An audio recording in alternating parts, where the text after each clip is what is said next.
Welcome to time 10/7 headlines.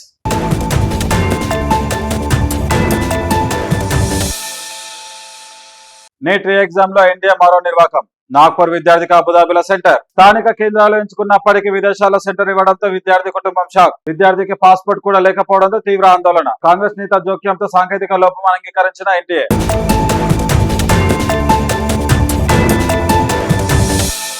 Hyderabad multiplex లో food safety దాడులు. Hyderabad multiplex లో ఫుడ్ సేఫ్టీ అధికారుల విస్తృత తనిఖీలు. రెస్టారెంట్లతో పోలిస్తే సినిమా హాళ్లలోనే పరిస్థితి మెరుగ్గా ఉందని వెల్లడి. కొన్ని చోట్ల గడువు ముగిసిన పదార్థాలు నిల్వల్లో లోపాలు గుర్తింపు. పెద్ద ఎత్తున పురుగులు, అపరిశుభ్రత వంటి సమస్యలు లేవన్న అధికారులు.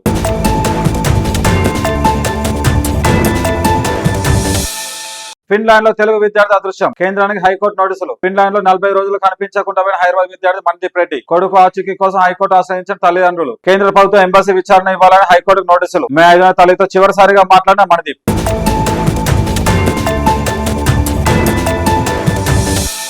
తెలంగాణలో ఓటర్ల జాబితా ప్రక్షాళన. జూన్ 25 నుంచి ఇంటింటి సర్వే. తెలంగాణలో ఓటర్ల జాబితా ప్రత్యేక సవరణకు సన్నాహాలు. జూన్ 25 నుంచి ఇంటింటికి వచ్చి వివరాల సేకరణ.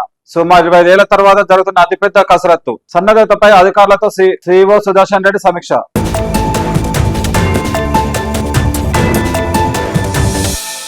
విశాఖ పర్యటనకు రానున్న రాష్ట్రపతి ద్రౌపది ముర్ము. జూన్ 30న విశాఖ వస్తున్న రాష్ట్రపతి. కేంద్రీయ గిరిజన విశ్వవిద్యాలయం ప్రథమ స్నాతకోత్సవంలో పాల్గొన్న రాష్ట్రపతి. కార్యక్రమంలో పాల్గొన్న గవర్నర్ అబ్దుల్ నజీర్, సీఎం చంద్రబాబు.